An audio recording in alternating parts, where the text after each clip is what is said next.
바로 규제의 가장 기본 출발이 용도 지역 제도가 되겠습니다. 그래서 이번 시간에 우리 용도 지역의 그 의의하고 세분되는 걸 중심으로 보시겠습니다. 가장 기본적인 내용이 되겠죠. 용도 지역입니다. 먼저 이 용도 지역에 이제 의의가 나오죠. 의의는 뜻이죠. 용도 지역의 뜻. 자, 용도 지역이란 토지의 이용 및 건축물의 용도, 건폐율, 용적률, 높이 등을 제한함으로써 토지를 경제적 효율적으로 이용하고 공공복리 증진을 도모하기 위해서 서로 중복되지 아니하게 도시군 관리 계획으로 결정하는 지역을 말한다죠. 여기서 핵심은요, 서로 중복되지 아니하게입니다. 그래서 서로 중복되지 아니하게, 이게 가장 중요한 내용이고요. 시험에 여러 번 출제가 됐죠. 그러니까 하나의 토지에는요, 우리가 앞으로 공부할 용도 지역 하나만 지정해야 돼요. 하나의 토지에다 용도 지역 2개 이상을 지정하는 것은 절대 안 됩니다. 그래서 서로 중복되지 아니하게 도시군 관리 계획으로 결정하는 지역. 그럼 우리 도시군 관리 계획으로 결정하는 것은 도시군 관리 계획 내용을 말하는 거죠. 우리 도시군 관리 계획 내용이 6번까지 6개가 있었죠. 그 중에 1번이 뭐였습니까? 1번이 바로 용도 지역, 용도 지구 지정이나 변경에 관한 계획이었죠. 그래서 용도 지역, 용도 지구 지정이나 변경에 관한 계획이 바로 도시군 관리 계획 내용 1번이 있었고요. 총 6번, 1번부터 6번까지 있지만 그 중에 1번에 용도 지역, 용도 지구 지정 변경을 도시군 관리 계획으로 결정한다고 돼 있죠. 도시군 관리 계획 내용이니까요. 그래서 서로 중복되지 아니하게 용도 지역은 도시군 관리 계획으로 결정한다. 우리 용도 지역의 지정을 보시면, 자, 이 지정권자도 시험 문제죠. 용도 지역 누가 지정하는가? 지정권자를 계급순으로 쓰는 거예요. 그래서 국토부 장관, 시도지사, 대도시, 시장이 나옵니다. 국토부 장관, 시도지사, 대도시, 시장은 용도지역 지정이나 변경을요, 도시군 관리 계획으로 결정을 합니다. 그러니까 용도지역 지정권자는 국토부 장관, 시도지사, 대도시, 시장인데 시험 문제는요, 대도시, 시장 대신에 틀리게 내요. 누굴 쓰냐 그러면 시장 군수라고 이렇게 틀리게 쓴다는 거예요. 그래서 시장 군수로 틀리게 쓰는 것이 여기 시험 문제라는 거죠. 그래서 국토부 장관, 시도지사, 대도시, 시장이 용도지역 지정 변경을 도시군 관리 계획으로 결정합니다. 이 용도지역은요, 우리가 참고로 대한민국의 전 국토를 토지의 용도에 따라서 지역을 나눠놓은 게 용도지역인데, 이 용도지역 제도는요, 예전에 한 2000년 전에 처음 만들어졌습니다. 한 2000년 전에, 참고로만 들어주세요. 시험이 안 나오겠죠? 2000년 전에 고대 그리스에서요. 고대 그리스에서 용도 분리라는 제도가 있었습니다. 용도 분리라는 제도가 있었어요. 그래서 우리 고대 그리스를 주제로 한 영화 혹시 보셨는지 모르겠습니다만 트로이라는 영화도 있죠. 그 다음에 300명인가요? 그 영화도 있죠. 거기서 나오는 사람들을 보시면요, 다 반바지하고 반팔 입고 나오죠. 왜 그럴까요? 고대 그리스는 지금의 지중해, 고온 다습한 지역이 무척 더운 지방이고요. 이 고대 그리스는요, 농업국가입니다. 포도와 올리브를 주로 재배하던 농업국가예요. 그런데 이 고대 그리스는요, 도시국가입니다. 아테네라든가 스파르타 같은 도시국가인데, 주로 지금의 이란이죠. 예전에 페르시아하고 주로 전쟁을 하는 겁니다. 그래서 페르시아하고 아테네, 스파르타가 전쟁하는 것이 바로 이 300명이라는 영화잖아요. 그런데 이 고대 그리스의 특징은요, 민주주의가 처음 생긴 나라가 고대 그리스입니다. 그래서 이건 다 투표로 선정했어요. 그래서 군대의 장군도 투표로, 자유시민인, 노예가 아닌 자유시민인 그 남성이 투표로 군대 장군도 뽑고, 그때는 종이가 없었기 때문에 조개 껍데기에다가 이제 써서 투표하는 거죠. 그래서 모든 걸 다 성인 남자가, 예, 자유시민이 투표하는 거고요. 여자하고 노예는 투표권이 없었습니다. 근데 이 투표권을 가지는 자유시민은요, 의무가 있어요. 전쟁이 나면은 자기 돈으로 무기를 사서 전쟁에 참전을 해야 되는 겁니다. 자기 돈으로 사야 돼요. 그래서 돈 많은 시민은 명품 무기를 쓰는 거죠. 칼하고 방패도 좋은 거. 좀 가난한 시민은 짝퉁을 쓰는 거예요. 구멍 막 뚫리는 거. 그래서 이 집집마다요, 무기가 다 있는 겁니다. 집집마다. 그래서 문제가 생기는 게요, 대장간 마을에서요, 밤새 망치질을 하는 거예요. 옆에 주택에 잠을 못 잡니다. 분쟁이 생기죠. 주택가하고 대장간 마을하고요. 그럼 말로 싸우는 게 아니라 활도 쏘고 창도 던지고 하는 거죠. 야, 이거 안 되겠다. 또 대장간에서요, 무기를 만드는 대장간에서 폐수를 버립니다. 이 폐수가요, 농지로 흘러들어요. 그래서 포도하고 올리브 나무가 다 말라 죽습니다. 또 분쟁이 생깁니다. 말로 안 싸우죠. 활도 쏘고 창도 던지는 거죠. 이래서 안 되겠다 싶어가지고 그리스의 전 국토를요, 이상하게 이 땅은 겨울에는 좀 따뜻하고 여름엔 좀 시원해요. 집을 짓고 살기 좋은 땅이 있습니다. 그 땅이 지금으로 말하면 주거지역으로 지정하고, 여기는 주택만 지어라. 그 다음에 주택가에서 조금 떨어진 곳에요, 물건을 사고 팔고 할 만한 시장이 필요하죠. 조금 떨어진 곳에다가 여기에서는 우리 시장을 만든다. 지금으로 말하면 상업적이고요. 여기에서는 밤새 망치질을 해도 괜찮은 곳이다. 좀 주거지에 좀 떨어진 곳, 소음이 들리지 않을 만한 곳에다가 지금으로 말하면 공업지역을 지정해서 거기서 이제 대장간이 운영이 되고, 그 다음에 여기는 이상하게 나무가 잘 자라요. 열매도 잘 열리고, 거기가 지금으로 말하면 농림지역인 겁니다. 여기에서는 주로 농사를 지어라. 이렇게 하는 거죠. 그래서 그리스의 전 국토를 그 토지의 용도에 따라서 지역을 분리한 겁니다. 이게 용도 분리라는 제도고, 이것이 이제 일제시대 때 조선 총독부령으로 조선에 적용이 됐고, 이게 유럽식이죠. 현재 우리나라가 지금 이 용도지역제도를 도입하고 있는 겁니다. 그 용도지역제는 바로 그 토지의 용도에 따라서 지역을 나눠 놓은 것이다. 이제 좀 이해가 되지 않습니까? 이게 바로 용도지역제의 출발입니다. 핵심은 중복되지 아니하게 지정권자 국토부 장관 시도지사 대도시장이다. 그럼 이 용도지역의 종류가 나오는데, 원칙적 먼저 4가지가 나옵니다. 도시지역 나오는데, 그래서 용도지역은 기본적으로 4개예요. 도시지역, 관리지역,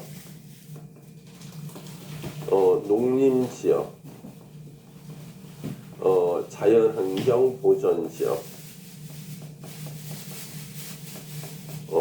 고전지역. 이렇게 기본적으로 4개가 이렇게 있습니다. 그래서 대한민국의 전 국토는요, 4개 용도지역 중에 하나로 다 지정되어 있는 게 원칙입니다. 물론 미처 지정 안 되어 있는 게 있지만 원칙적으로 4개 중에 하나로 다 지정을 해야 돼요.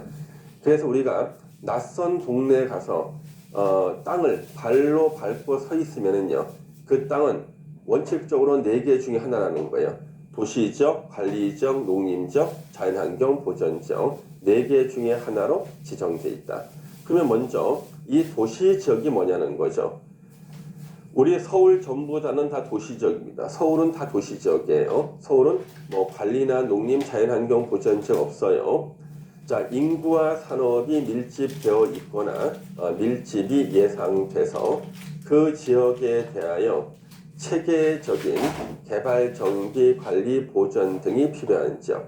그래서 핵심적인 단어는요, 인구와 산업이 밀집되어 있거나 밀집이 예상되는 지역이 도시지역입니다. 이 도시지역은요, 다시 4가지로 세분이 돼요. 주거, 상업, 공업, 녹지지역 4가지로 세분이 됩니다. 이걸 우리가 줄여서 이제 앞에 자만 따서 주상, 공록 이렇게 얘기하죠. 주상, 공록 이렇게 얘기합니다.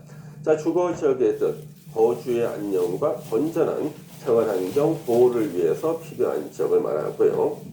상업지역, 상업 그 밖의 업무 편익을 증진하기 위해서 필요한 지역을 상업지역이라고 합니다. 그 다음에 공업지역이 나옵니다. 공업의 편익을 증진하기 위해서 필요한 지역, 주로 이제 공장 짓는 곳이죠. 자, 녹지지역, 우리 도시지역 중에도요, 건물을 안 짓고 숲을 만들어 놓은 데가 있어요. 거기가 녹지지역입니다. 그래서 자연환경, 농지 및 산림의 보호, 보건위생, 보안과 도시의 무질서한 확산을 방지하기 위해서 녹지 보전이 필요한 지역. 핵심은 뭐예요? 녹지 보전입니다. 핵심 단어는 녹지 보전이에요. 녹지 보전이 필요한 지역을 녹지 지역이라고 합니다. 여기서는 우리요. 자, 도시 지역 중에서 개발된 지역, 우리 용도 지역 중에서 개발된 지역이 어디냐 하고 물어보면요. 우리는 요 세 군데를 말해야 돼요. 주거 지역, 상업 지역, 공업 지역입니다. 앞으로 주상공 그럴 거예요. 그래서 용도 지역 중에서 개발된 용도 지역이 어디냐면 우리는 주상공이다. 주상공, 주거, 상업, 공업 지역이 개발된 곳이고 도시 지역은 이렇게 네 가지로 세분이 된다. 이렇게 정리를 하셔야겠습니다. 또 이제 관리 지역이 있어요. 관리 지역. 자, 도시 지역의 인구와 산업을 수용하기 위해서 도시 지역에 준하여, 이 준하여란 말이 중요하죠. 체계적으로 관리하거나 농림업의 진흥, 자연환경 또는 산림 보전을 위해서 농림지역 또는 자연환경 보전 지역에 준하여 관리할 필요가 있는 지역. 다 준하여죠? 준하여 관리할 필요가 있는 지역. 이게 관리지역이고요. 우리 관리지역은 다시 세 가지로 세분이 됩니다. 세 가지로 세분이 돼. 먼저 보전 관리지역이 있어요. 우리 관리지역 세 가지로 세분되는데 한번 써볼까요? 보전 관리, 생산 관리, 계획 관리 지역으로 세분이 됩니다.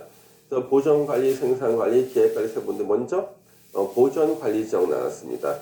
자연환경 보호, 산림 보호, 수질 오염 방지, 녹지 공간 확보 및 생태계 보전 등을 위해서 보전이 필요하나 주변 용도 지역과의 관계, 주변 용도 지역과의 관계 등을 고려할 때 자연환경 보전 지역으로 지정해서 관리하기가 곤란한 지역을 대신 보전 관리 지역 지정하는 겁니다. 이 말뜻이 뭐냐 그러면요. 예를 들면 이런 거죠. 자, 여기가 도시 지역이에요. 그러면 도시 지역 옆에다가 바로 자연환경 보전 지역을 지정하면요. 극과 극이 됩니다. 왜요? 규제가 제일 강한 곳이 자연환경 보전 지역인데 도시 지역과 자연환경 보전 지역이 딱 붙어 있으면은요. 제가 딱 서 있는 가운데요. 서 있는데 왼쪽 다리는 도시 지역에 걸쳐 있고요. 오른쪽 다리는 자연환경 보전 지역에 걸쳐 있는 거예요. 이건 말이 안 되죠. 극과 극인 곳인데 그래서 여기다가 보전 관리 지역, 관리 지역을 지정하고 그리고 여기다가 이제 자연환경 보전 지역을 지정하면요. 요 중간이 완충지대가 되는 거죠. 그래서 요 말뜻이 이거예요. 주변 용도 지역과의 관계 등을 고려해서 주변 용도 지역과의 관계 등을 고려해서 자연환경 보전 지역으로 지정해서 관리하기가 곤란한 지역. 바로 붙이기 뭐하니까 중간에 보전 관리 지역 지정한다. 이게 바로 보전 관리 지역이에요. 그래서 자연환경 보전 지역으로 지정해서 관리하기가 곤란한 지역. 이게 핵심 단어가 되는 겁니다. 그 다음에 이제요, 관리 지역 중에서 여기 생산 관리와 이제 계획 관리가 나오죠. 자, 생산 관리 지역은요, 농업, 임업, 어업 생산 등을 위해서 관리가 필요하나 주변의 용도 지역과의 관계 등을 고려할 때 농림 지역으로 지정하여 관리하기가 곤란한 지역을 말한다. 역시 마찬가지겠죠. 자, 여기가 도시 지역이다. 도시 지역인데 도시 지역 바로 옆에다 농림 지역 지정하면요 격차가 너무 심하죠. 그걸 어떻게 해야 돼요? 중간에다가 생산관리지역 지정하고 여기다가 이제 농림지역 지정하는 거죠. 그럼 이게 완충지대가 될 수 있죠. 그래서 농림지역으로 지정해서 관리하기가 곤란한 지역을 갖다가 대신 생산관리지역으로 지정하는 겁니다. 그 다음에 우리한테 제일 중요한 거, 요 계획관리지역이죠. 거의 뭐 매년 우리 계획관리지역과 관련된 내용이 출제가 되고 있죠. 거의 뭐 매년 출제가 되고 있는데 도시지역으로 편입이 예상되는 지역입니다. 자, 도시지역으로 편입이 예상되는 지역이에요. 그러면 도시지역으로 편입이 예상된다. 그래서 도시지역으로 언제든지 바뀔 수가 있는 곳이죠. 자연환경을 고려해서 제한적인 이용, 개발을 하려는 지역으로서 계획적, 체계적인 관리가 필요한 지역을 말합니다. 그러면 우리가요, 용도지역 4개 중에서 도시지역, 관리지역, 농림지역, 자연환경 보전지역. 그러면 이 관리지역이요, 알아둘 것이 관리지역은요, 요거 2003년도 1월 1일 날 생긴 겁니다. 2003년 1월 1일 날 생긴 거예요. 그러면 그 전에는요, 이 관리지역은 2개로 나눠져 있었습니다. 이거 시험에 나와요. 옛날 규정이 틀린 지문 나오는 거죠. 예전에는 이 관리지역은 2가지로 나눠져 있었어요. 하나가 준 도시지역 하고요. 하나가 준 농림지역이었습니다. 이 2가지로 나눠져 있었습니다. 그래서 준도시지역하고 준농림지역이 있었기 때문에 지금은 용도지역이 4개잖아요. 예전에는 5개였어요. 지금의 관리지역 예전에는 준도시지역과 준농림지역 2개였는데 2개가 하나로 더해져서 지금의 이제 관리지역이 된 겁니다. 2002년도까지는 준도시지역과 준농림지역이었는데요. 자, 이 준도시지역은 어떤 곳이냐 그러면 준도시지역은 우리가 예전에 농촌 지역에 가면 읍사무소가 있습니다. 그 읍사무소 주변에는 다양한 종류의 건물이 건축이 되어 있어요. 우리 농촌 지역에서요, 비교적 다양한 종류의 건물을 지을 수 있는 곳은 읍사무소 주변밖에 없어요. 거기만 딱 벗어나잖아요. 이제 지을 수 있는 건물 허가는 농어가 주택밖에 안 나온다고요. 그래서 우리 읍사무소 주변에 주로 어떤 건물이 있었나요? 예전에요. 읍사무소 주변에 있던 건물. 보통 초등학교가 하나가 있습니다. 읍사무소 주변에는 초등학교가 하나 있어요. 그 다음에 그 주변에 보면 우체국, 그 다음에 농협이 있고요. 마을 금고 있고, 그 다음에 신문 보급소, 우유 보급소가 있고요. 음식점도 있습니다. 음식점 이렇게 있고, 그 다음에 이제 다방이 있습니다. 청자다방, 솔다방, 수다방 이게 있고, 법무사 사무실, 세무사 사무실 이런 데가 모여 있는 곳. 거기가 바로 예전에 준도시지역입니다. 준도시지역. 그래서 농촌 지역에서 다양한 종류의 건물을 지을 수 있는 곳이 바로 준도시지역이었다는 거죠. 지금의 준도시지역은 거의 다 계획관리지역으로 바뀐 것이 일반적이에요. 예전에 준도시지역, 그렇죠? 근데 이제 준농림지역은 여기는 경치가 아주 좋은 곳입니다. 경치가 아주 좋아가지고요. 예전에 우리 준농림지역을 지나가면요, 너무나 좋아요. 드라이브 코스로 최고예요. 우리 46번 국도라는 게 있거든요. 바로 춘천 가는 길이죠. 춘천 가는 길은 아는데 46번 국도는 몰라요. 46번 국도입니다. 그러면 우리 46번 국도 이렇게 지나갑니다. 이렇게요. 자, 우리 춘천 가는 길. 자, 산이 이렇게 있어요. 차를 타고 이렇게 지나가는 드라이브를 하는 거죠. 옆에 강물이 막 흐르고 이렇게 경치가 좋은 곳이 다 준농림지역이었습니다. 예전에 준농림지역이 가장 많이 분포하는 곳이 강원도 평창이라든가 경기도 가평이나 양평 같은 곳에 준농림지역이 많았습니다. 이 준농림지역에는 길을 지나가다 보면 이 경치 좋은 곳에 이런 음식점이 나와요. 이게 보통 가든이라 그러죠. 가든. 그래서 이렇게 크게 간판이 있습니다. 생선한우라든가 유황오리 해서 음식점이 크게 나오고 간판에 보면은요, 수요 미식회 출연 맛집, 수요 미식회 출연 맛집, 무슨 맛대맛 출연 맛집, KBS 6시 내 고향 출연 맛집 막 써 있고요. 또 그 옆에는요, 여러분이 좋아하시는 그 러브 호텔이 이렇게 나옵니다. 그래서 러브 호텔이 쫙 있을 길가예요. 에덴파크, 로얄장, 핑크장, 렉스장, 몽블랑 이런 데가 쭉 있습니다. 우리가 조금 의심스러운 게 있어요.